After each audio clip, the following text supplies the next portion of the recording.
दिन दिन होत कल्याण सावरो मंगल रूप निधान मंगल रूप निधान सावरो मंगल रूप निधान।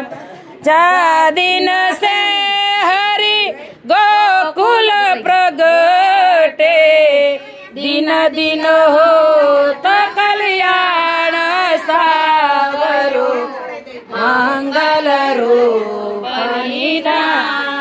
श्री भट्ट के प्रभु नैन से निराखता श्री भट्ट के प्रभु नैन से निराखता पीताम्बर श्रीनाथ सावरो मंगल रूप निधान मंगल रूप निधान सावरो मंगल रूप निधान। वल्लभाधीश की गिरिराज धरण की